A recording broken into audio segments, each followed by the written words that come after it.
les fondatrices et directrices générales d'un organisme qui peut vraiment être déterminant. Si vous connaissez des gens qui ont peut-être des problèmes de consommation, si vous-même aussi vous vous questionnez sur votre propre consommation, c'est Eliane Gagnon qui est avec moi pour discuter de plein de trucs concernant Sober Lab. Salut Eliane. Salut. On connaît bien sûr ton passé de comédienne, ta sortie médiatique qui date déjà de quelques années pour y aller d'un cri du cœur. Puis je pense que ça en a inspiré plus d'un à se tourner vers Sober Lab ou à d'autres ressources pour aussi donc être abstinent, être sobre. Et ce sera d'ailleurs ma première question parce que j'ai le goût qu'on le clarifie.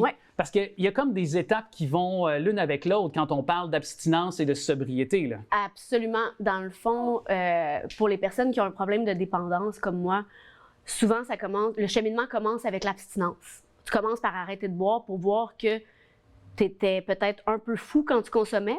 Mais là, quand tu arrêtes de consommer, tu te rends compte que tu es un peu fou à jeun. Donc, c'est pas la substance qui est nécessairement le problème, mais c'est les pensées, c'est les comportements.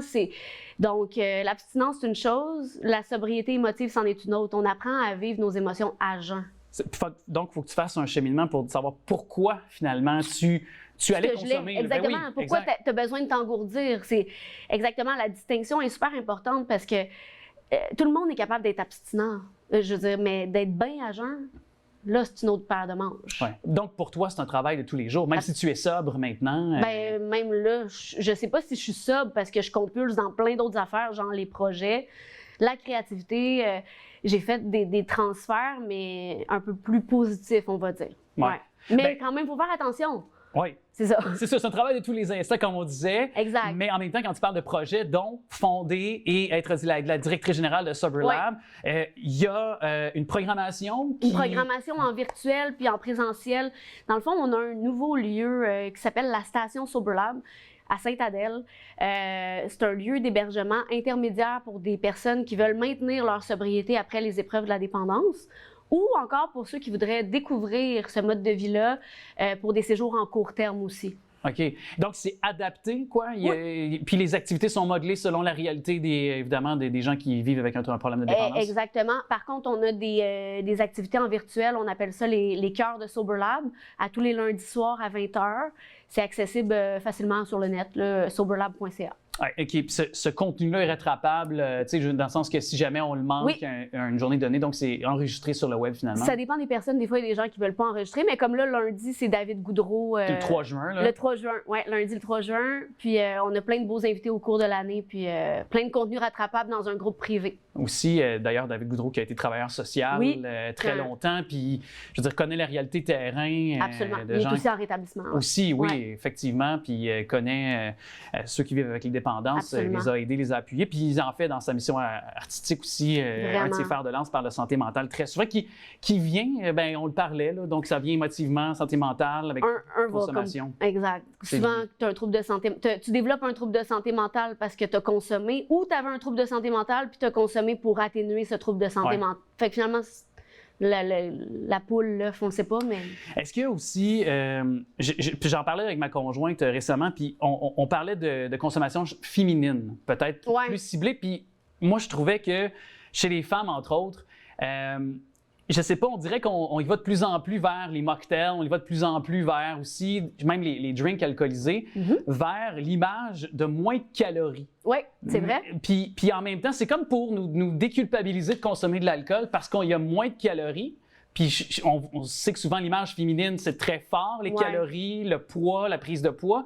Puis je trouve qu'on joue là-dessus chez l'industrie alcoolisée. Absolument. Les eaux alcoolisées et tout, ça n'en demeure pas moins que c'est de l'éthanol qu'il y a là-dedans. Ce qui n'est pas bon pour le corps quand on le consomme en grande quantité, finalement. Absolument. Même en petite quantité, les nouveaux repères là, sur la consommation, ils ont baissé ça à 2 consommations par semaine, comparativement à 12 avant. Il y a quand même...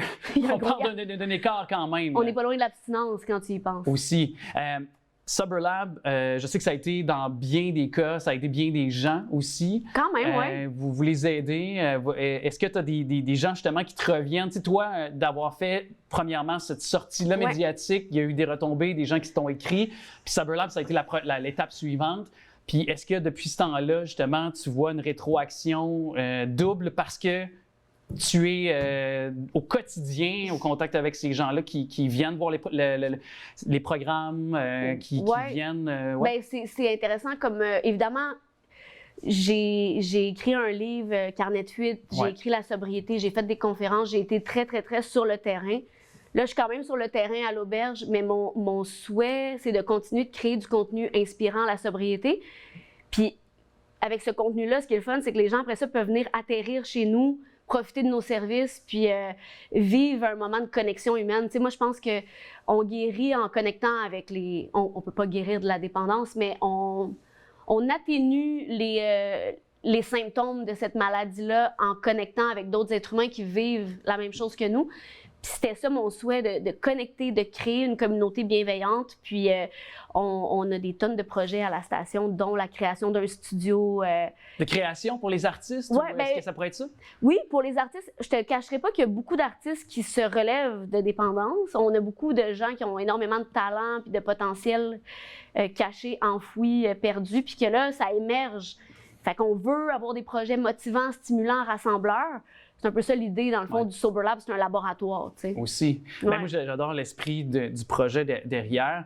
Puis, il y a aussi toujours les gens qui sont alentour, hein, tes proches, qui accompagnent ces personnes-là. Absolument. Ça aussi, j'imagine que toi, c'est une pensée bienveillante que tu as à leur égard également, là. Oui, parce qu'on voit les parents, comment ça touche les parents qui ont des enfants qui ont des troubles de dépendance. C'est vraiment assez déroutant comme condition, comme maladie, l'alcoolisme, la dépendance.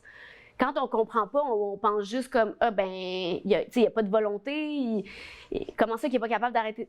C'est une condition de santé mentale. Notre cerveau il est fait différemment. T'sais. Station Sober Lab, c'est à découvrir, puis évidemment les plateformes de Sober Lab en général. Ça a été nécessaire d'avoir cette conversation-là. Je te remercie, puis j'aimerais ça qu'on se reparle. J'aimerais ça que tu viennes de temps en temps nous jaser. Ça me ferait vraiment plaisir. Parce que j'aime beaucoup ton message. Très porteur, puis je pense que ça peut influencer autant les plus jeunes que les personnes peut-être plus âgées, toutes les sphères, les tranches de population active. Absolument, puis les gens sont les bienvenus. L'auberge, la station Sober Lab est lancée, inaugurée officiellement le 18 juin, mais on est ouvert à accueillir des gens en ce moment, autant en maintien qu'en découverte de sobriété. Alors, si on se sent interpellé par ce message, on peut aller sur les liens qui sont au bas de l'écran pour connecter, puis évidemment s'enquérir davantage à votre mission qui fait œuvre utile. Merci beaucoup. Merci beaucoup pour ton accueil.